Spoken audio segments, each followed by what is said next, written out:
CX40, Radio Fénix.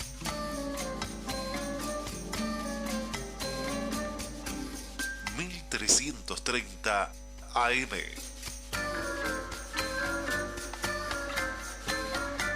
Montevideo, Uruguay.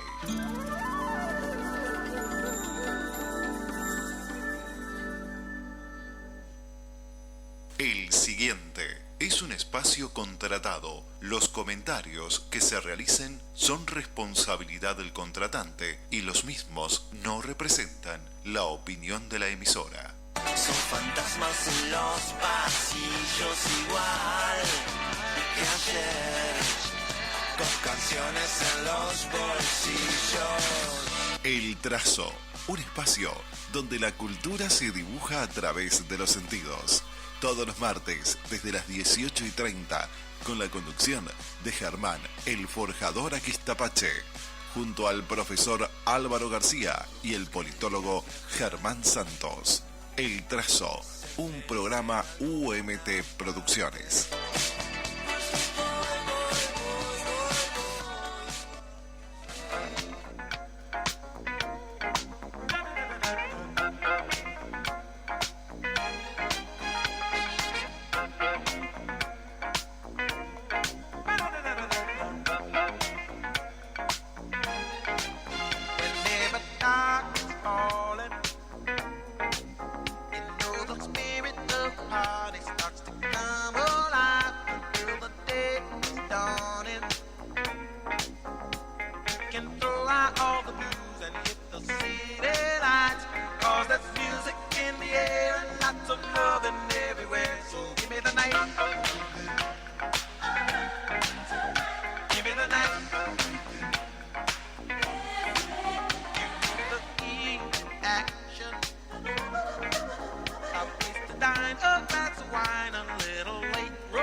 Buenas tardes, audiencia. Estamos comenzando con la alegría de siempre, como decimos. Sí. El programa número 63 del Trazo. Esta vez lo voy a decir yo. El programa donde la cultura se dibuja a través de los sentidos. Bien. ¿Cómo le va, Germán? Muy bien, muy contento. ¿No me veo más tranquilo, eh?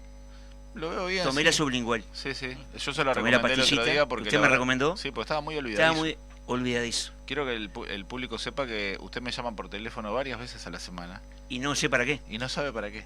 Es terrible. Es algo que me está empezando a preocupar. Yo antes me lo tomaba con humor, pero ya después empecé a preocupar. Bueno, pero la pastilla que me recomendó me hace muy bien. Bien. Y estamos acá en Radio Fénix, 1330 AM, Canelones 1969, Casi Jackson, Montevideo, capital de la República Oriental del Uruguay, para todo el mundo, por www.radiofenix.com.uy y en el canal de streaming de la radio, saliendo en vivo para todo el mundo. Germán Santos, politólogo, bienvenido. Como siempre, muchas gracias. ¿Cómo estás? Yo creo que cuando me llamás es por un ejercicio de memoria, a ver si te acordás los números de teléfono. Pero no fallo. Totalmente, por ahora venís muy bien. Trabajamos juntos con Germán allá en la gloriosa ANCAP. El hombre que más concursó en el Estado. En el Estado, y que más sabe de música popular uruguaya. No, esperemos que ya quedó. Sí, atribuyó que el Canario Luna vivía, se llamaba no sé, el Toto González. Bella Unión, sí. no sé si, bueno. La verdad que tenemos todos. No, pero tuvo mucho éxito, Bueno, vamos a presentar al invitado de hoy. Los insultos que tuvimos durante la semana. Es verdad. Sí. Vamos a presentar al invitado de hoy. ¿Cómo no? Adelante. Alejandro Grover, productor, guionista y escritor. Ya le damos la bienvenida al Trazo. Muchas gracias por la invitación y un saludo a toda la audiencia de ustedes. Tenemos muchos saludos para Alejandro, es muy conocido. Todas buenas noticias, ¿no? Y buenos saludos. Ya los voy a decir ahora. Dígalo, aclárelo. Marcelo Rivac te manda saludos. Muchas gracias. Gerardo Marcelo. Schuster, otro gracias. gran valor. No me dijo Alejandro Kruczynski, pero sé que te conoce. Sí, señor. Y sé que también va a estar escuchando el programa y te manda saludos. Un saludo para él. Andrea Salmiano, una compañera de ANCAP, que el esposo creo no, Saludos te a Andrea conoce. y a Dani, sí. Exactamente, también saludos. Así que bueno, es muy chico el Uruguay, es muy chico el mundo, usted que anduvo por Europa. ¿Sigue extrañando? Muchísimo. Horriblemente. ¿Dónde se sintió mejor de las ciudades que estuvo? Nah, yo qué sé, en todos ¿Cómo yo lados. qué sé? Nah, es una maravilla Europa. Ah, ¿le gusta todo? Sí, me gustó todo. Bueno, vamos con el invitado. Podría vivir en Madrid. Ah, ¿vio? ¿Alguna preferencia? En París, me gustó París a mí. No, París es maravilloso. Me encantó París. ¿Usted, Germán, que también ha viajado? No, Usted lo Europa veo no más de conozco. Nueva York. No, yo conozco, no, Europa no conozco, tengo pendiente de ir a visitar a mi Bueno, hermana, así que usted es un hombre joven. próximamente tengo proyectos de ir a visitar a ir a Valencia. así. ¿Latinoamérica ha viajado? Sí, eso sí. ¿Y qué le gustó más? Lo veo por el Central Park, No, de usted- noche. No, usted me dice, por ejemplo, que me gustó Nueva York, sí, conozco Filadelfia, me gustó, pero por ejemplo, a ver, me gustó un ejemplo muy claro, a mí me gustó mucho más Santiago de Chile que Buenos Aires, es una discusión que tengo con muchos amigos. Bueno, ahí Ahí- tenemos un problema. ¿Cuál es el problema? Nah, Buenos Aires es una ciudad hermosa. ¿Ve? Hay una- Santiago de Chile también, fui varias veces. Pero como Buenos que me Aires, gustó más. No Buenos sé por qué. Aires es un... Sí, claro, comparativamente. Usted me sí. lo ve en los bodegones ¿De Buenos Aires? de Sí, Buenos claro. Aires, hasta altas horas de la madrugada. No, porque yo sé dormirme temprano. Y no toma vino, Nada. todo el público lo sabe. Sí. Bueno, vamos con el invitado. Dije al comenzar, productor, guionista y escritor. Primera pregunta, el tema del baby fútbol, que estuve hurgando en los archivos y bueno, estás ligado al baby fútbol. O sea, estuve ligado en el sentido de que durante 19 años fui el productor del programa Baby Deportivo, que estuvo 16 años en BTV y 3 años en Canal 5. Sigue al aire, yo me retiré en diciembre. Mi socio, que es el conductor Paul Fernández, sigue al frente del programa. Y bueno, la verdad que para mí fue una satisfacción enorme, y todo lo que aprendí, la cantidad de gente que conocí, el afecto que me dieron y las puertas abiertas en todos lados, en todo el país. Porque además no cubríamos solo baby fútbol, cubríamos todos los deportes de los chicos, de 5 a 15 años. Niños y niñas. Sí, ¿no? sí, todo. Y la verdad que fue una experiencia fantástica. Gran trabajo. Pasabas por todas las canchas. Todas las canchas, en todos los barrios, conocí todo el país. El famoso semillero. Yo ya Sí. viajaba igual por trabajo, estando vinculado a la industria del calzado, pero después cuando empecé con esta etapa, también recorrí mucho más y conocí lugares que no hubiera ido nunca si no hubiera sido por recorrer por el tema del baby fútbol. Además mi hijo también jugó en el Rayo Rojo y eso también me llevó a muchos lados acompañándolo, llevándolo. Qué Y- trabajo bardo de los padres, de todos los días. Claro, es Sí, impresionante. claro. Mi sobrino ahora está jugando al fútbol en Estrella del Sur. ¿Tiene Un saludo- sus habilidades? Sí, es Mirá más, que yo lo he visto jugar. no es más. Usted Voy deja a decir to- algo que no está bien, usted pero deja todo en la cancha. no yo, pero mi sobrina ahora hay un reclame que Cono Sur de Víctor Hugo Morales, que hay unas murgas. Y bueno, la niña que juega al fútbol de pelo largo, la besita, es mi sobrina. Bueno, qué bien. una felicitación. Está, así que tiene un futuro bastante hermoso, está ya jugando en sub-11, tiene 8 años y ya va más arriba. Pero bueno, no lo quería decir. El trazo apoyando la carrera de esa joven atleta. Ojalá que llegue, pero bueno, sé que es muy arduo porque el trabajo de mi hermana, de llevarlo todo el fin de semana, es un trabajo muy sacrificado para todos los padres. Cuando yo empecé el fútbol femenino era algo muy reducido, una cosa ínfima, un par de equipos nomás. Y una persona en Onfi No, ya tenés 40, es mixto. apadrinó el tema. Ah, mixto también, bueno, está, pero sí, Ahora mixto es sí, mixto, creo, hasta pero cierta digamos, edad. cuadro de femeninos casi No hay Y casi. es impresionante el desarrollo que tuvo en todos estos años el femenino. Claro, Sí. claro. Producto de esa actividad, sacaste un libro sobre fútbol infantil, ¿verdad? Sí, fútbol infantil, deporte o la salvación, que estuvo en todas las librerías. Sí, todavía está, me parece. Claro, es todo un tema, ¿no? Porque hay varios vectores, ¿no? Padres, Sí. cazatalentos. De todo. Sí, sí, El llamar libro contratista. ese libro recorre todos los aristas del tema. Bueno, antes de pasar al libro que nos trae hoy a la mesa de trabajo, quería que le dedicaras unos minutos al libro del año 2013. Bueno, ese Más fue vale solo que mal acompañado. Más vale solo que mal acompañado fue mi primer libro. Y bueno, hoy no lo escribiría, pero además sería censurado. Pero Claro, es un puede libro ser, sí. que... Yo me imaginé cuando vi el título. El libro es un libro que tiene como una visión masculina del tema de las parejas y de las mujeres. No es un libro machista, hay mujeres que me han criticado y hasta insultado diciéndome que es un libro machista, pero no es machista. Es un libro que yo reflejé un poco lo que yo observaba y los comentarios. Por ejemplo, ¿vieron los típicos comentarios de vestuario, entre los hombres, todo ese tipo de cosas? Bueno, reflejadas, escrito de una forma accesible y con humor también un poco. Pero también si las mujeres que lo tomaron con inteligencia el libro les sirve para abrir los ojos y para, ¿no?, buscarle la vuelta para actuar de una forma que también acompañe nuestras expectativas. Bueno, uno cuando yo no he escrito nada, ¿no? Pero lo escribe temporalmente algunas Sí, cosas, claro. ¿no? Algunas pueden ser atemporales. En este caso, supongo que fue en ese momento, bueno, fue lo que... Una etapa diferente Una de la etapa, vida. Y Exactamente, la pregunta antes de empezar sería, ¿de dónde nació el amor por escribir? Bueno, siempre me gustó. Yo previo a eso, previo a todo esto que estamos hablando, también escribí una película de cine que estuvo 20.000 espectadores en Montevideo. Fue una comedia, fue una de las primeras comedias de humor que se hicieron acá en Uruguay, con todos actores conocidos. ¿Cuál era? Coco Echagüe, Diego Grossi, Maxi de la Cruz, Paul Fernández, Cristina Morán. Bueno, estaba un elenco de 50 actores. Ya sé cuál es la del casamiento. Sí, Sí, la fui a ver. Bueno, La conozco, sí. Bueno, Él es un podés- cinéfilo. Es cinéfilo. Podés Le encanta criticarme el si cine. querés. Sí, que la muchacha era brasilera, Sí, sí, y se va a exactamente. casar y viene y le hace la despedida. Sí, Exactamente. sí, por supuesto que la vi. Tiene sí, sí. mucha butaca usted. ¿eh? No me sale el nombre, pero La la vi, despedida, sí, la la despedida. despedí. Bueno, obvio. Pero Exactamente. sí la fui a ver, por supuesto. Bueno, ahí tenés, hay un espectador. De esos 20.000 lo tenemos en la mesa. Y es Germán Santos. Y es Germán Santos. Sí. Qué valor. Bueno, fenómeno. Bueno, pasamos a este libro entonces. ¿Lo escribiste el año pasado? Lo escribí el año pasado, sí, bueno, todavía en plena guerra de Gaza, con una efervescencia muy grande en las redes sociales, con comentarios de odio de todo tipo, mucha desinformación, mucha fake news. Y bueno, me pareció que mi aporte podía ser. Yo estudio hace muchos años, no solamente temas internacionales en general, sino particularmente esto. Y me pareció que mi aporte podía ser traer un poquito de claridad, de luz en algunos claro, temas. claro. Y que incluso la gente que cree que sabe y me insulta o nos insulta, bueno, que se desafíen a ver si lo que creen realmente es tal como creen que es.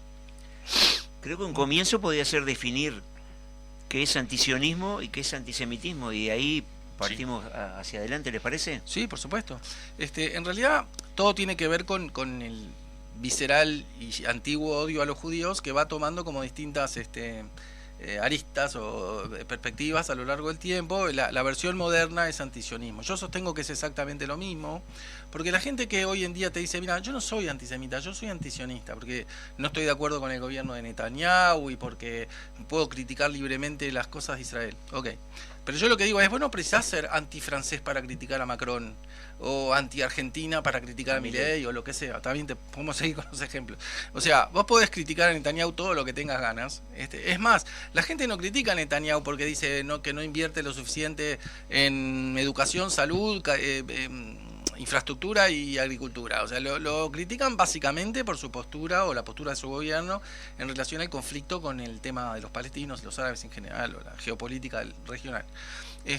Pero no sé por qué piensan que otro primer ministro que esté más o menos en la media de lo que vota la ciudadanía en general en Israel haría algo muy distinto, porque digo, una reacción al ataque del 7 de octubre del 2023 la hubiera tenido cualquier gobierno de cualquier color. De hecho, los primeros 30 años de existencia de Israel, los gobiernos eran todos de izquierda, y todos recibieron ataques del mundo árabe a lo largo de esas décadas. O sea que no tiene que ver con izquierda o derecha. Entonces el antisionismo se junta con el antisemitismo en esa cosa de esa crítica obsesiva y de comerse todas las mentiras que salen de todo el aparato de propaganda que proviene del Hamas, del Ministerio de Salud de Gaza. Te dicen cualquier disparate y la gente... Primero, automáticamente hay una cadena de medios que lo reproducen en el mundo, las redes ni que hablar, y la gente que... Si mañana le dicen que los judíos están exterminando a las ballenas, van a salir con pancartas a las plazas a decir arriba las ballenas. Bueno, no sé si eso te responde la pregunta. Sí, me responde la pregunta, sí. ¿Y cómo ves vos hoy el conflicto en sí? Difícil. Es un conflicto que no es tan antiguo como la gente cree, porque hay gente que dice, pero hace miles de años que están peleando con eso. Y no, en Sí, absoluto. es común decir eso, sí. Es un conflicto bastante moderno en la historia de la humanidad. O sea, los judíos atravesamos un montón de conflictos a lo largo de la historia. Esto que tiene que ver con los palestinos particularmente es más que nada a partir del primer 20, 25, a partir de la década de 20, 30 del 1920, 1930, nada. Primer cuarto del siglo Que ahí todavía XX. ni siquiera era propiamente lo que hoy llamamos pueblo palestino. Eran árabes sunitas, ligados al movimiento panarabista sunita de la región. Y bueno, buena parte de la culpa de este conflicto también lo tienen los británicos, porque cuando derrotan en el marco de la Primera Guerra Mundial a los otomanos, que durante 400 años controlaron esa región, los británicos dividen para reinar. Y hacen promesas a los judíos y hacen promesas a los árabes. Sí. Eso es una realidad que pocas, historiadores sabemos de que que era parte del Imperio Otomano. Como que las personas piensan que tuvieron toda la vida ahí y no es así. Fueron primero expulsados, después vuelto otra vez. Sí. Hay muchos conflictos históricos que la gente no habla, No maneja y habla sin- como que yo también me saber. siento muy ignorante en ese tema, pero es porque falta mucho conocimiento. Los judíos fueron expulsados mayormente en la época de los romanos. Estamos hablando del siglo I de la era común, lo que la gente llama después de Cristo. Sí. Ya habían sido expulsados anteriormente en la época, porque por esa pequeña región del mundo, a ver, yo siempre le explico a la gente esto para empezar. Israel El tamaño. es el sí, tamaño de Salto y Paysandú estirados. Eso es todo Israel. La gente no sé, porque si vos mirás la relación que hay entre el tamaño geográfico y la trascendencia mundial que tiene todo lo que pasa es increíble. No, y el desarrollo, ¿no? Claro. Científico. que tiene Sí, o sea, Israel todo lo que hace a la cuestión, pero el tamaño geográfico es muy mínimo, pequeñito. pequeño. Y por esa región, además, pasaron todos los imperios, salvo Gengis Khan. Sí. Los demás todos, profesor. Sí, sí. Entonces los judíos sobrevivieron a los asirios, a los persas, a los griegos, a los romanos, a los bizantinos, a los mamelucos, a los ayubíes, a los... Bueno, está. Además, por ahí Zoroastro. además hay un problema que creo que Nombró como, Persia. como es Tierra Santa, es que todos los que creen en un solo Dios quieren esa tierra. Los Bueno. católicos lo quisieron, los musulmanes lo quieren y los judíos también. Ese es un gran problema. El remanente de población judía que quedó ahí sobrevivió también a las guerras de las cruzadas y los Sí. bueno, y Saladino y los ejércitos árabes en la región. De manera que, pero nada que ahí no había palestinos. O sea, eso siempre la gente cree que ahí había palestinos, pero no había palestinos. O sea, había árabes, sunitas, había cristianos, circasianos, samaritanos, por supuesto judíos, bajáis con el tiempo, drusos, ¿ah? Y todo en pequeñas cantidades. O sea, en el momento que el movimiento sionista empieza a de alguna manera activar y a trasladarse población desde Europa o de otras regiones hacia la Tierra Santa, como decís tú, la Tierra de Israel, como le llamamos nosotros, Palestina, como se la conocía, a la región, no había casi población. O sea, yo tengo en el libro testimonios de viajeros a lo largo de los siglos que no tenían ni idea ni podían saber todo lo que iba a venir después, que dejan su testimonio del pasaje como turístico por la región, y no había nada, era un páramo. O sea, las poblaciones eran muy pequeñas. Entonces, toda esta cosa de que la gente dice, no, porque los judíos llegaron, saquearon, expulsaron, es todo mentira, es todo mentira. Todo mentira, es una fabricación, es un relato. Yo no voy a decir que todo fue Alicia en el País de las Maravillas, porque algunos episodios hubieron, eran poblaciones étnicamente distintas, con religiones distintas, en algunos puntos pasaban cosas, pero no lo que la gente cree que fue. Todo lo que vino después, el nacionalismo y básicamente lo que terminó siendo un conflicto religioso, y dentro de ese conflicto religioso ocasionado por la intolerancia del Islam a todo lo que no es Islam, que es el mismo conflicto que hay en África, es el mismo conflicto que hay hoy en día en Bangladesh, es el mismo conflicto que hay en la India. Es decir, la gente lo que pasa es que no ata cabos. Y no conocen. En Uruguay la gente es muy laica y no conoce mucho de religión. No estoy tratando a la gente de ignorante, simplemente yo me he dedicado a estudiar algo que mucha gente a veces no estudia porque no es nuestra realidad. Claro. Tengo una pregunta. A ver, con tú hablaste de Hamas. Yo tengo mi teoría, pero bueno, No puedo te estar escucho. muy errado. ¿Hamas es un producto luego de la guerra de 6 días? ¿De los 60? Bueno, jamás en particular yo te diría que surge más sobre cuando fue la primera intifada en el año 87. De hecho, yo estaba en Israel de visita cuando pasó eso. Y ahí en ese contexto todavía no como Hamás, pero el embrión de lo que es Hamás surge ahí y después va tomando forma más adelante. Otra de las tonterías que dice la gente es que jamás lo creó Netanyahu para hacer el doble juego. No te lo digo a vos, pero digo para ya que estamos un poco avivando a los que puedan estar escuchando. Netanyahu ni siquiera soñaba con ser primer ministro en ese momento porque su primer gobierno fue en el año 96. Porque en realidad es como que ya había conflictos previamente, ya con esos conflictos con la coalición, sí. Provocó también una guerra que fue triunfante Israel.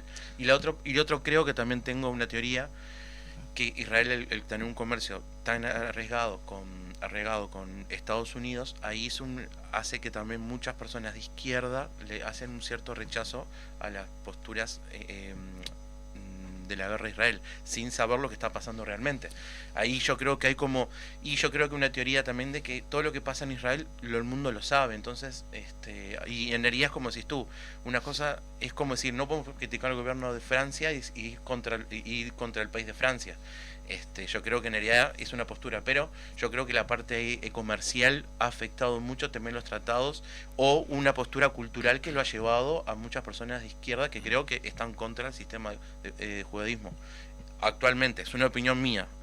Yo creo que la parte comercial, y mucha gente como que lo mezcla y sin sentido, ¿no? Israel, cuando en su creación como país, o sea, de hecho la partición de ese pequeño fideíto de territorio entre judíos y árabes, que los árabes no aceptan y los judíos sí, fue votada también por la Unión Soviética. Sí. Y la actitud de la izquierda cambia, como vos señalás, en la Guerra de los 6 días. A partir de ahí hay un cambio en la actitud de la izquierda hacia Israel, pero yo no diría tanto, porque Estados Unidos se involucra más en la región y particularmente con Israel recién ahí, en el 67. Hasta ese momento, te diría que la influencia exterior de potencias en el área era más que nada de los ingleses y los franceses, porque además recordemos que los ingleses tenían el canal de Suez, era de ellos, que después se lo nacionaliza Nasser. Entonces ellos tenían sus intereses en la región, y por otro lado, en el área, en el que trataba de ganarse el favor de los países árabes en la región era la Unión Soviética. Entonces ellos después también terminan cambiando su actitud. Pero es verdad que en los años 90 hubieron tratados de no conflicto, estaba la línea de Gaza. Claro, después del 7 de diciembre el conflicto de la nada pasó a ser un desastre, digamos. No entendí mucho hubo acuerdos, se lograron hacer acuerdos de no conflicto, de no ataques. Mira, acuerdos que se hicieron y se borraron con el codo. Pero el último, que estamos viendo ahora, hacía tiempo que no se vivía. Prácticamente, de esto del 7 de diciembre nunca se esperaba ese conflicto a partir después del ataque y eso. Más o menos. ¿Decís que se esperaba? Mira, a ver. ¿La respuesta corta o la larga? No hay problema. No, porque es tan complejo, de verdad. No, es aprender. No, de verdad. La larga, no hay problema. Hay mucho. Cuando se hace la partición de la ONU, me voy un poquito para atrás, pero para poder entender lo que viene después. En el 47 se vota en la ONU la partición de ese fideíto que quedaba, y acá me voy un poquito para atrás. Cuando los británicos derrotan a los otomanos y con una regla se dividen todo el Medio Oriente con los franceses, sí. y la parte de la provincia que se le pasó a llamar de vuelta a Palestina, porque los otomanos no le llamaban así, le llamaban Siria del Sur o Damasco del Sur. ¿tá? Entonces esa provincia era lo que era Israel hoy y Jordania hoy, todo uno, era un mismo territorio, nada dividía ahí en el medio. Los británicos le regalan a los reyes hachemitas, que no eran de esa región, sino que venían de haber perdido una guerra con los que finalmente se quedaron con Arabia Saudita, que era la casa de Saud, por eso no son los sauditas. Sí. Los sauditas derrotan a los hachemitas, y los hachemitas, como por apoyar a los británicos contra los otomanos, todo está enredado, terminan siendo premiados, y los británicos le regalan lo que hoy es Jordania. ¿Ah? Ese reino nace como un invento británico de una corona leal a ellos, y ahí se genera Jordania. El fideíto que queda libre se suponía que era la parte que le tocaba a los judíos a través de la promesa de Lord Balfour, la declaración Balfour, a los judíos. Lo que pasa es que después la presión de los árabes continuó, Y ahí se entremezcla todo y los británicos terminan no cumpliéndole a los judíos su parte y los árabes empiezan a reclamar todo el territorio también.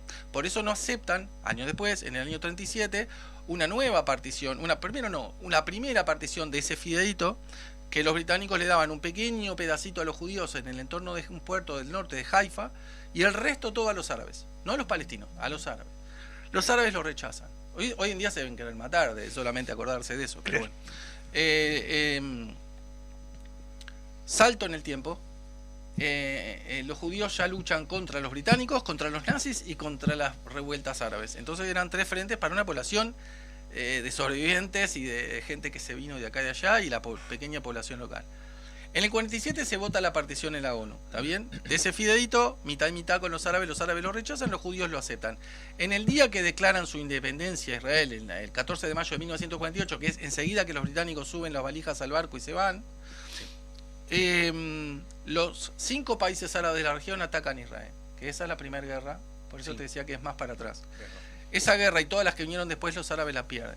Pero lo que quiero señalar rápidamente, avísenme si los estoy mareando, porque yo me largo a hablar. No, pero está bueno porque yo creo que el fenómeno es complejísimo. O sea, Súper complejo. el hecho, los hechos que se desarrollan, yo los estoy pensando mientras te escucho hablar en términos históricos, hay cosas que se me ocurren y hay otras que, bueno, que, o sea, se pueden capaz que discutir un poco. Yo el libro, por supuesto, no lo leí.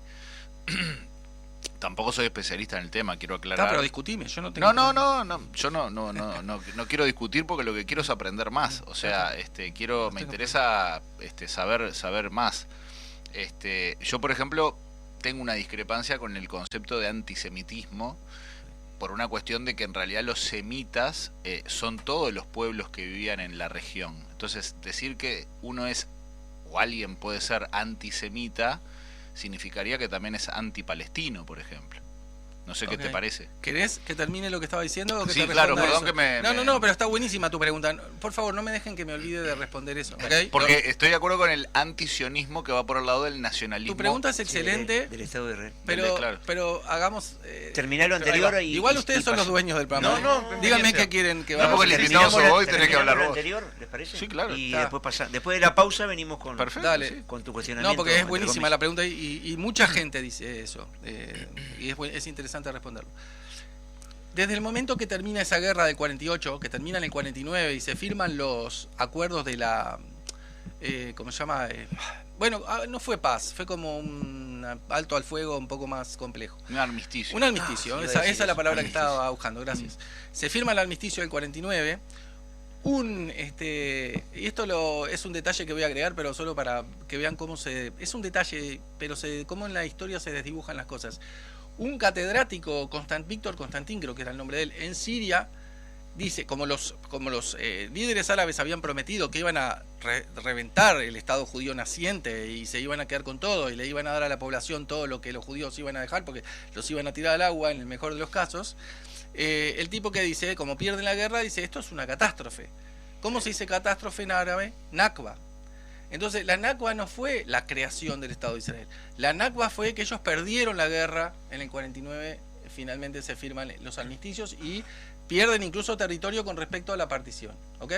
Ahora, esto es muy importante y esto es la base de todo lo que viene después. Judea y Samaria, que son lo que la gente llama Cisjordania, queda en manos de Jordania, en el control. Incluso buena parte de su población recibe ciudadanía jordana. Y Jordania incluso intenta anexar esos territorios, pero la comunidad internacional no se lo reconoce.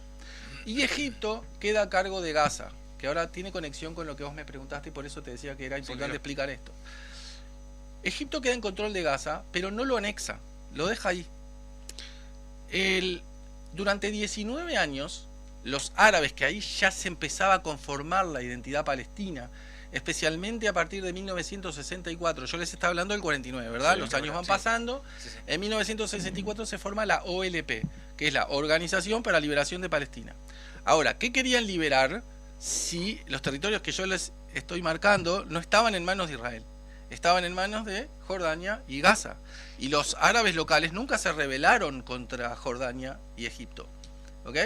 Se querían liberar el resto, o sea, no aceptaban ese Estado que se había formado con soberanía judía. No lo aceptaban.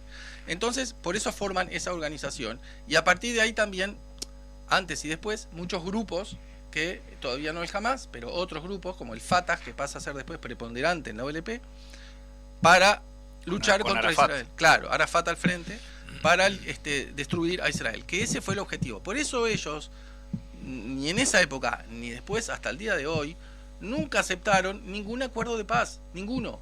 Ni los propiciados por los americanos, ni por la Liga Árabe, ni por los gobiernos israelíes. Nunca aceptaron ninguno. ¿Por qué? Porque ellos, hasta el día de hoy, sueñan con quedarse con todo. No les importa si les va a llevar 1 año, 10 años, 100 años. Igual Para ellos- en el 94 estuvieron al borde con el famoso acuerdo en la Casa Blanca con Sí, Bill sí. Clinton y Isaac Rabin. Sí, ¿no? pero aceptaron el tema. ¿Qué pasa? Aceptaron la soberanía no. Aceptaron la autonomía en Cisjordania y en Gaza, que además era para ellos un muy buen negocio, como se vio después en las cuentas personales de sus dirigentes, pero ellos no querían la independencia, porque si ellos aceptaban la independencia y aceptaban formar su Estado, tenían que firmar algo que después les iba a obligar a aceptar que las cosas quedaran como ya estaban. Por eso ellos no aceptaron el Estado palestino. Ellos lo que aceptan es, en estos territorios donde estamos nosotros, ok, dame autonomía. ¿Me entendés? Y mirá que esto es muy importante porque explica todo lo que la gente no quiere entender sobre este asunto. Pero la gente dice, no, pero Netanyahu no quiere, el otro no, el ministro que dijo esto, el otro ministro que dijo, pero nunca escuchan lo que dicen los líderes árabes. Nunca escuchan sus declaraciones, sus intenciones, qué es lo que ellos dicen en árabe a su gente. Y las diferencias que también hay entre ellos, porque algunos son un poquito más moderados y otros son absolutamente Sí, sí. más intransigentes, pero Una todos cuestión tienen política algo en ahí. común. Todos quieren destruir Israel. Eso los une. Lo que pasa que lo que Común los denominador. desune es la metodología y hasta dónde están dispuestos a llegar cada uno. Claro. ¿Tá? Bueno, todo esto te lo digo porque después en la guerra del 67, donde hay una guerra que Israel los derrota a los Sí, a la coalición. a la coalición, como vos decís, ahí Israel toma control de Judea y Samaria, Cisjordania y de Gaza. Sí. Al tomar control de esos territorios, se le genera una disyuntiva que es la siguiente.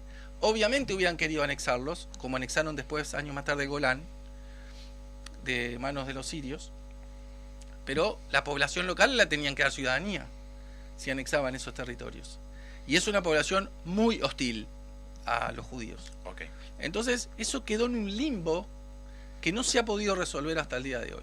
Y con respecto a la gente cuando dice, no, pero el problema son los colonos, los asentamientos, yo no les llamo colonos, pero para que la gente entienda lo que estoy hablando, no había colonos hasta el 67, o sea, no había ninguna población judía en eso, era un territorio bien, como le dice la gente, al revés, en apartheid no, pero una limpieza étnica, o sea, a los judíos que estaban ahí o los habían matado o expulsado, no había judíos. Y ellos tenían todo ese territorio para ellos. A partir de que Israel toma control, empiezan lentamente a generarse los asentamientos judíos en esos territorios, pero en el marco de un territorio en disputa, no, ellos nunca tuvieron soberanía en esos territorios. Y acá explico una cosa y ya les dejo. No es lo mismo soberanía que propiedad. Entonces la gente dice, pero los expulsaron. No los expulsaron porque están ahí. Pero una cosa es que sean dueños de su casa, su chacrita, su moto, su auto, su comercio, su industria, lo que sea, que lo tienen, y muchos de ellos son muy potentados y viven muy bien, no es los cantegriles que la gente cree. Eso es tener propiedad. Lo que no tienen y nunca tuvieron, jamás en la historia de la humanidad tuvieron, es soberanía. Nunca hubo un Estado palestino, nunca hubo un reino palestino, nunca hubo un califato palestino, nunca hubo nada palestino. Entonces la gente dice, no, porque Israel se quedó con los territorios palestinos. Mentira. Una cosa es que vivían ahí, pero también vivían las otras minorías que yo les dije. ¿Por qué Israel no tiene ningún problema con los drusos? O con los beduinos, o con los circasianos, o los samaritanos, o con la población cristiana. No tiene problema. El problema es con ellos. De verdad que esto es Sí. fundamental. No, está bárbaro. Porque en realidad, verdad que uno piensa que el conflicto es de... Bueno, uno piensa, se dice que es un conflicto de meses, pero lo has explicado perfectamente y es de más de un siglo. Santos, tenemos que ir a la pausa. Me Única dio- pausa y del además programa. le- Y volvemos con la pregunta de él. volvemos con la pregunta del profe García. Hoy en la Rocola del Forjador traje un artista exclusivo para usted. Ay, muchas gracias. George Benson, nacido en el año 43 en Pittsburgh. No lo conozco. Estuvo en Pittsburgh, la ciudad de los puentes le dicen a Pittsburgh. ¿Estuvo usted? Sí, una ciudad que está muy venida a menos. Había mucha industria acerera Sí.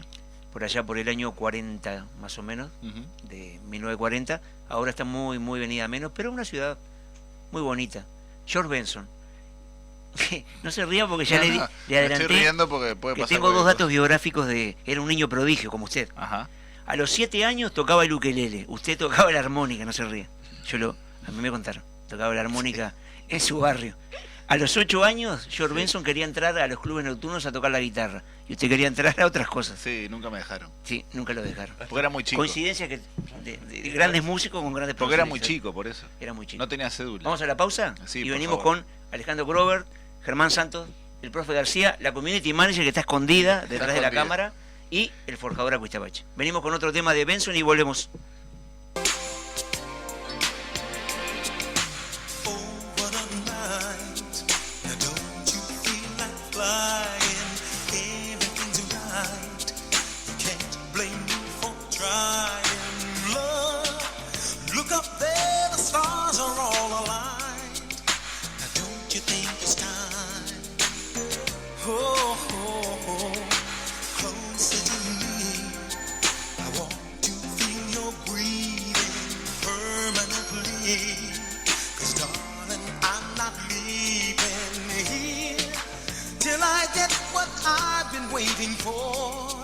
Some 25 or more, that's all I need. Oh, kisses in the moonlight, sugar, that would make this night complete. There have got to be, oh, kisses in the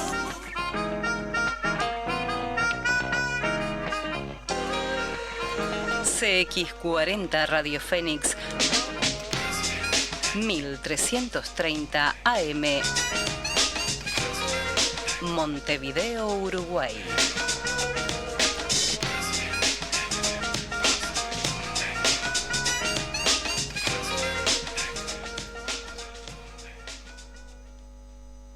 Hay un nuevo internet llegando a tu barrio, a tu casa, a tu living, a tu dormitorio, a tu cocina, a tu baño y a todos los rincones de tu hogar. Nuevo internet de TCC. Pedí la promo con los primeros 6 meses a 695 pesos e instalación sin costo. Si estás en Cordón, Tres Cruces o La Comercial, elegí el nuevo internet de TCC. Pedí solo el internet o sumalo a tu suscripción de TV, llamando al 2410-1616 o en tcc.com.uy.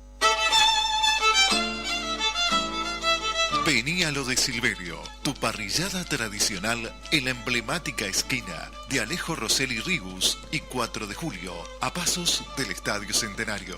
Lo de Silverio, el asado más uruguayo del país, con los mejores cortes y las más variadas guarniciones y postres. Por reservas, 2628-4771. Te esperamos. CX40 Radio Fénix 1330 AM Montevideo, Uruguay.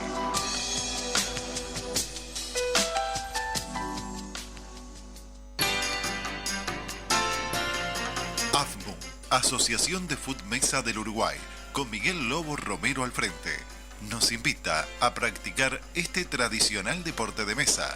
Contacto 099 18 31 93. Con el apoyo de la institución atlética Potencia, Club Atlético Capurro y Verdi Rojo Básquetbol Club. Los esperamos en la cantina de Wonders Pelotaris, con la excelente atención de Diego Mónico.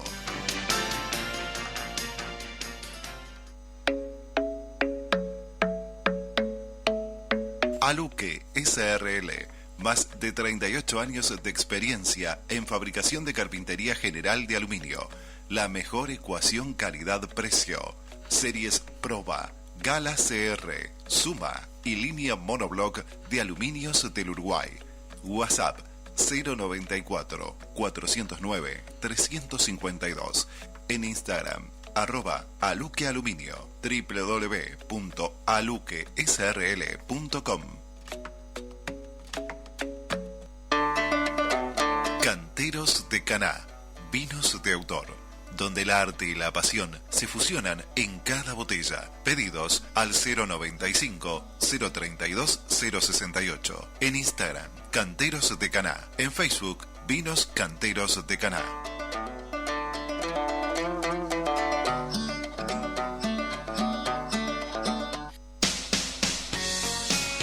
Panamar Sociedad Anónima. Pega 1, pega 2, pega 3. No es ni amarilla ni roja. ¿Qué es? Adhesivo epoxi pegatanque. Importa y distribuye Panamar Sociedad Anónima. Teléfono 2-200-5619. Panamar Sociedad Anónima. Pega 1, pega 2, pega 3. No es ni amarilla ni roja. ¿Qué es? Adhesivo epoxi pegatanque. Importa y distribuye Panamar Sociedad Anónima. Teléfono 2-200-5619. Don Agustín Viajes y Turismo. Servicio integral desde 1997. Con profesionalismo, respaldo y compromiso. Avenida 18 de Julio 1236. Teléfono 2903-2680. Celular 091-339-099. Página web www.donagustinviajes.com.uy. Email contacto donagustinviaje@gmail.com.uy. Volvemos con El Trazo.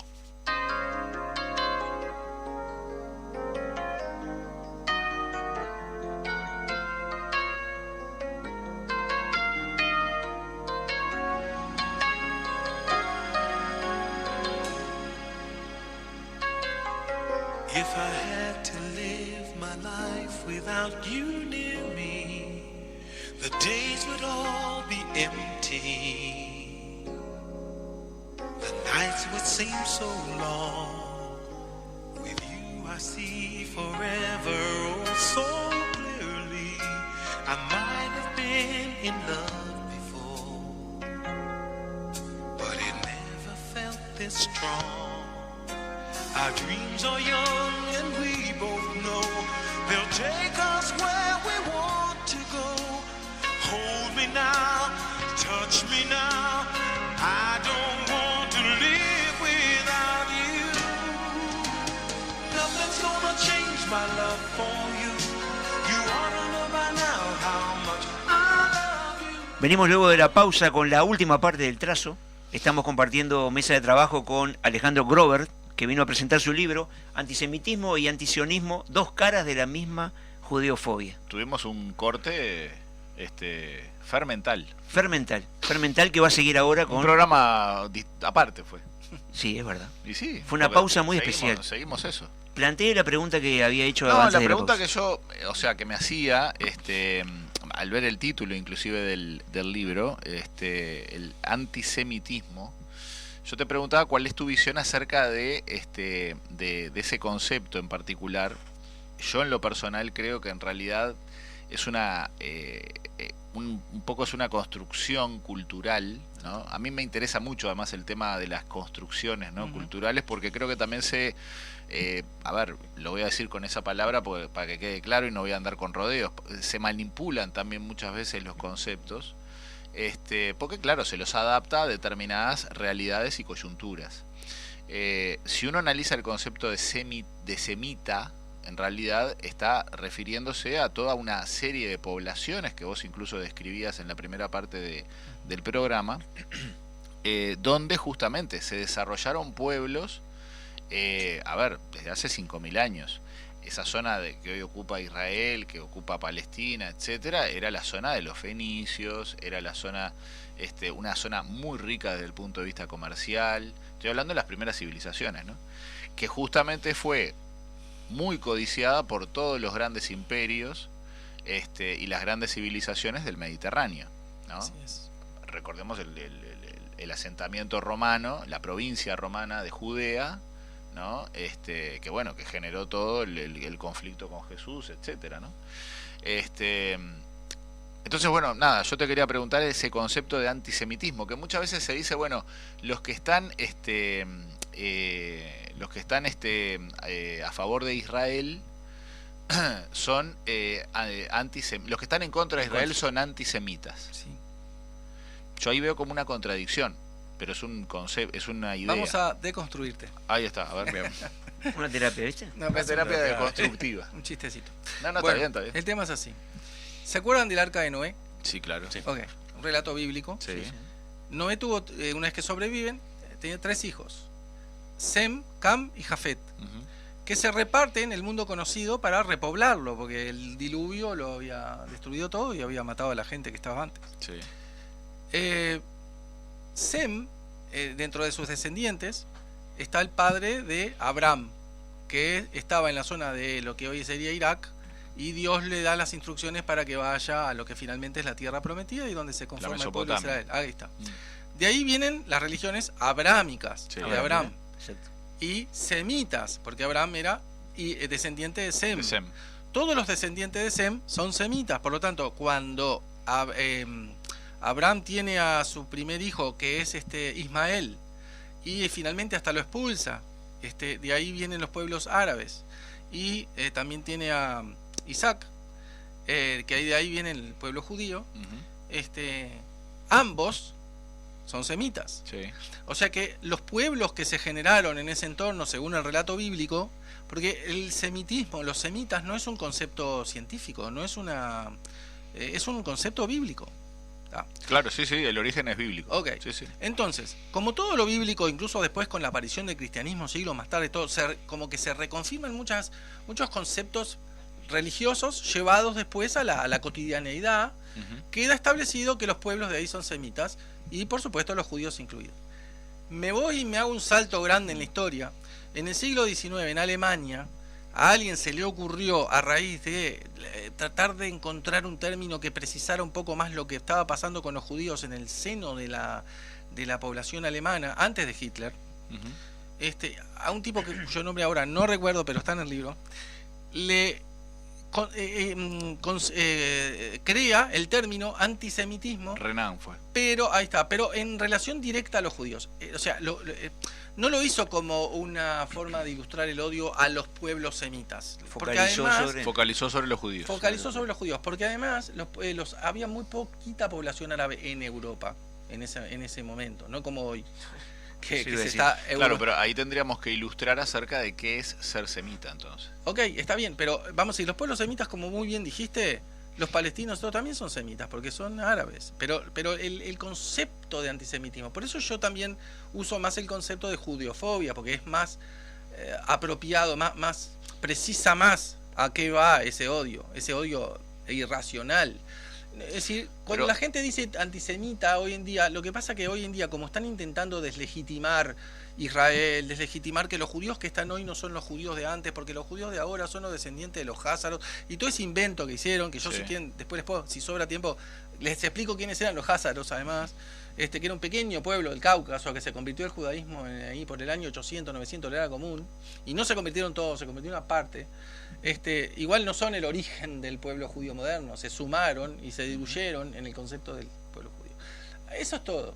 Pero durante muchas décadas el antisemitismo como término se utilizó para identificar el odio a los judíos, no porque fuera tan preciso desde lo semántico, simplemente porque por una especie de costumbre, viste, que cosas que Sí, sí, te entiendo. que se instalan en el idioma, no porque los judíos hayamos querido apropiarnos del semitismo o decir, ay no, pues yo por ejemplo qué aspecto de semita puedo tener, yo mi abuelo vino de Polonia, me tendría, pero bueno, fueron 2000 años de exilio, Sí, sí. los judíos se mimetizaron en etnias y cosas también muy en las regiones donde se sobrevivieron, vamos a decir.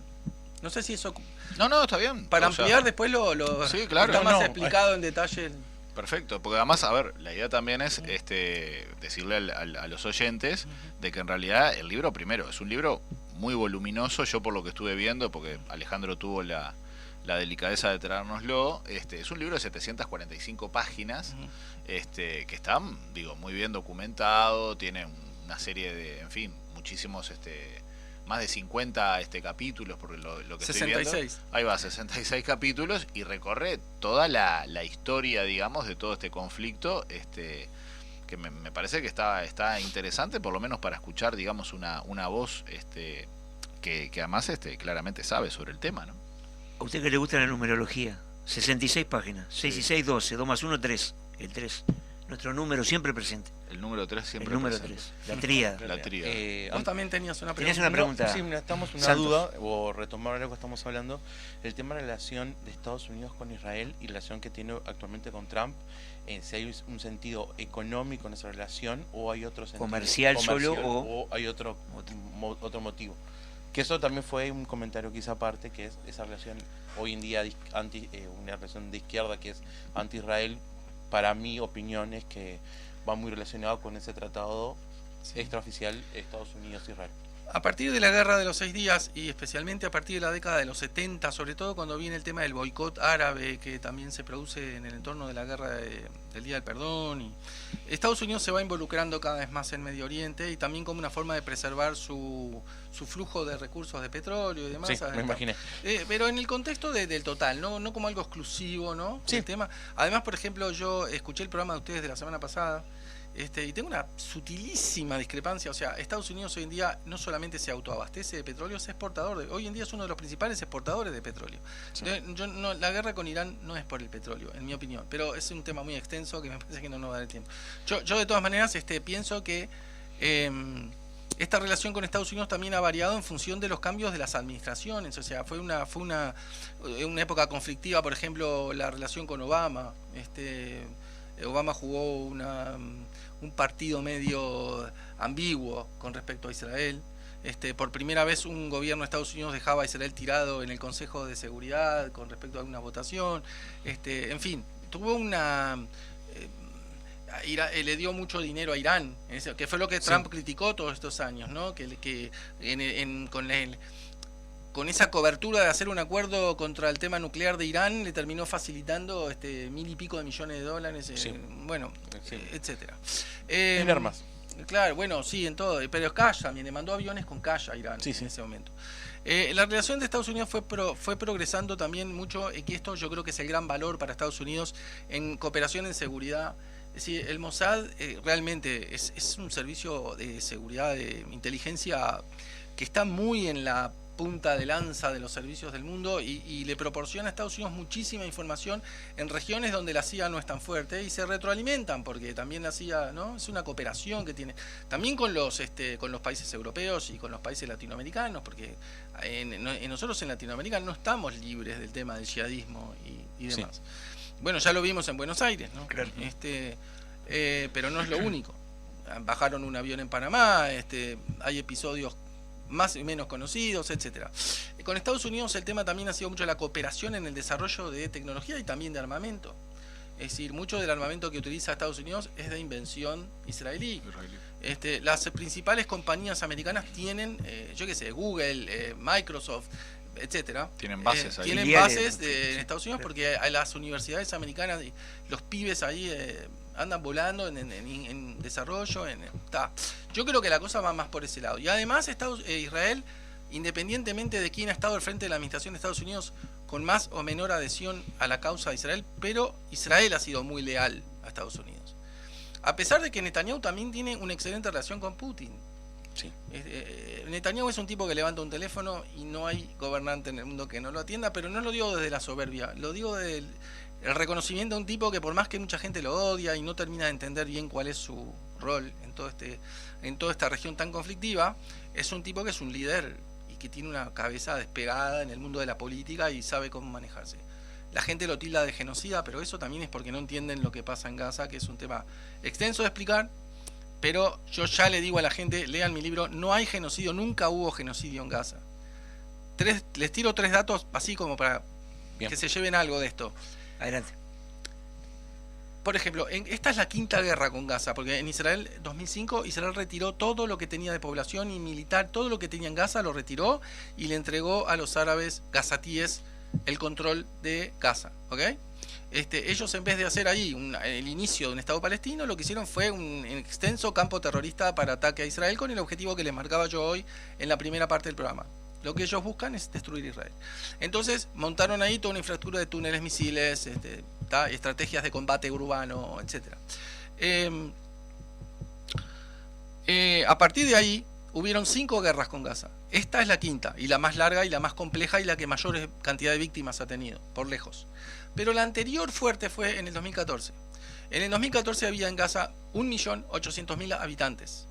Y el gobierno uruguayo y los sindicatos y la FEU, y el PIT-CNT, todos sacaban sus comunicados de genocidio, limpieza étnica, todo lo demás.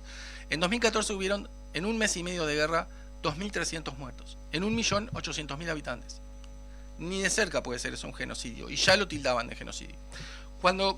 Después del 7 de octubre comienza esta guerra, a la semana, 2 semanas, ya estaban hablando de genocidio. La campaña anti-Israel, pro-Palestina, ya estaba en las calles con cartelería, con folletos, con carpas, con megáfonos, con declaraciones rimbombantes en la prensa, todo hablando de genocidio. Iban 100 muertos, 200 muertos, cada muerto era un genocidio.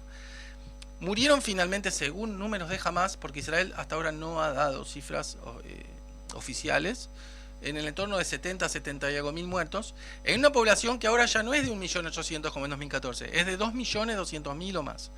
Entonces, ustedes fíjense que en 10 años la población de Gaza creció 400.000 personas. ¿Cómo puede haber un genocidio de 77 años, que es lo que dice la gente? O sea, en 1948 había 100.000 gazatíes, hoy hay 2.200.000. Se multiplicó por más de 20 la población de Gaza. ¿Entiendes? La gente dice, no, porque Israel vive asesinando a los gazatíes. Si fuera así, en algo que además nosotros tenemos experiencia, porque en la Segunda Guerra Mundial perdimos 6 millones en 18, y el pueblo judío nunca se recuperó numéricamente de eso. En Gaza y en Judea y Samaria la población árabe no para de crecer. Entonces no hay ningún genocidio en Gaza. Hay una guerra con víctimas. La enorme mayoría de las víctimas de las muertes en Gaza son terroristas. Hay una periodista hace poco de un medio de izquierda que me dijo, ay, pero ¿qué? ¿Los terroristas no son personas? Sí son personas, pero son personas de oficio terrorista. Sí, no, que existe el terrorismo, eso no queda la menor duda, y que jamás es una agrupación también terrorista, ni que hablar. Eso, a mí me parece que ya eso no resiste discusión. Yo tengo ahí, o sea, no sé cuál es tu opinión. Uno podría igualmente discutir el tema de las muertes civiles, ¿no? Que en una guerra siempre ocurren, tampoco vamos a ser ingenuos, y que el siglo XX está plagado de ejemplos de guerras que toman Álvaro, como además 150.000 muertos en Sudán. ¿Vos viste alguna manifestación? No, estamos de acuerdo. Millones de muertos acá hay en el un tema Congo. político. Sí, acá hay un en tema África, político, hay un tema político, hay un tema y de ideológico. propaganda ideológica. Cientos de miles de muertos estoy de acuerdo en Ucrania, contigo. Rusia.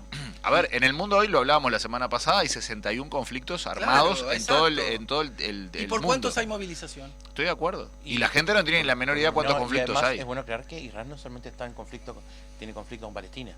Están otros conflictos bélicos actualmente. Sí, bueno, pero en Irán ahora los Que la gente ni objetivos sabe. pero fueron un par de miles ahora de muertos en Irán, que no lo estoy diciendo, a ver, cada vida humana es una vida humana, Sí. estamos haciendo un análisis, ¿no? Sí, No claro. es que me estoy ni burlando ni minimizando, No, se entiende. lo que quiero decir es que si Israel buscara hacer genocidios, tiene los medios militares para hacerlo, pero no lo hace. O sea, lo que pasa es que la guerra en Gaza es una guerra muy compleja, donde ellos tienen armada toda su infraestructura militar dentro de la infraestructura civil. Vos acá en Uruguay los militares, ¿dónde los tenés? En un cuartel, en 10 cuarteles, 20 cuarteles. Allá en Gaza no hay cuarteles. La estructura de ellos está en las casas de familia, en las mezquitas, en los hospitales, abajo de los hospitales. Entonces eso hace que por más que Israel advierte y manda panfletos y llamadas telefónicas y panfletea y todo lo que hace para... El propio jamás retiene población civil para generar víctimas que son las que después, y esto lo digo crudamente porque es lo que hacen, es lo que te venden a vos en las redes para que vos veas el video, que también mucho video es trucho. Sí, hoy en hoy con día- inteligencia artificial Te se hace hacen cualquier cosa. todo tipo de inventos. Puedo ponerte un montón de ejemplos que no nos da el tiempo, pero bueno, si quieren vengo otro día y lo seguimos. ¿Cómo no? Pero existen, obviamente. Sí. Para terminar, te voy a llevar a otra parte. Dale. ¿Dónde podemos...? El libro tiene mucha información, especialmente estábamos echando hay una parte que explicaba la parte de modificación geográfica y todo. ¿Dónde lo podemos comprar? ¿Dónde lo podemos comprar? ¿Dónde lo podemos conseguir? Interesados, porque en realidad es un libro que hoy en día yo siento mucha ignorancia, pero creo que mucha gente también tiene mucha ignorancia de lo que pasa. Y Bueno, que ahora estaría tiene bueno- para No, por supuesto. divertirse y leer. Más allá que uno intenta, estaría bueno dónde podemos conseguirlo. Están casi todas las librerías, ya Perfecto. no, capaz que no siempre a la vista, pero lo tienen. Y también en Mercado Libre. Perfecto. Así que como conseguirlo es muy sencillo. Bueno, Bien. vamos a invitarlo a Alejandro a otro programa. ¿Cómo no? Da para mucho. nos quedó- Tenemos que ir Hay por cerrando, mucho. tenemos A que ir las cerrando órdenes. el programa número 63. Por favor. Gracias Alejandro, Gracias a ustedes. panelistas. Felicitaciones gracias. por el campeonato de básquetbol. Me había olvidado, sí. ¿Está? Peñarol nuevamente, 43 años después, campeón. ¿Está? Gran- En aquel campeonato yo estaba presente, en el cilindro. Contra Bohemios. Era muy joven, Sí, sí. era muy audaz, Está, así que bueno. muy arrojado. Felicitaciones a los jugoneros. Por supuesto que. Si ustedes me permiten, vamos Dale. a cerrar este programa. Bien. Con el permiso de Alejandro. Voy a leer la dedicatoria que hizo el libro, que me parece muy, Bien. muy humana, y muy profunda y muy linda para compartir, y nos vamos despidiendo. A mi padre que partió, pero nunca se fue del todo. A todos aquellos que dan la vida por nosotros y a quienes vienen después, manteniendo vivo el legado. Muchas gracias. Muchas gracias. Nos Gracias a encontramos el ustedes. próximo martes. Chau, chau, chau.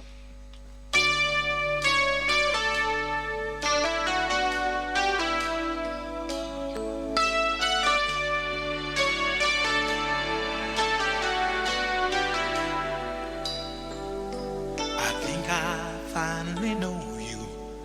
I can see beyond your smile. I think that I can show you that what we have is still worthwhile. Don't you know that love's just like the thread that keeps unraveling, but then it ties us back together in the end. In your eyes, I can see my dreams' reflections.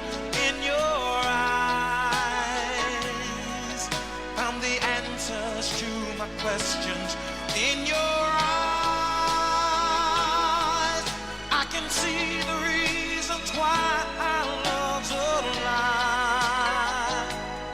In your eyes, we're drifting safely back to shore. I think I finally learned to love you. Son fantasmas en los pasillos igual que ayer, con canciones en los bolsillos. Nos despedimos hasta el próximo martes con El Trazo, un espacio donde la cultura se dibuja con los sentidos.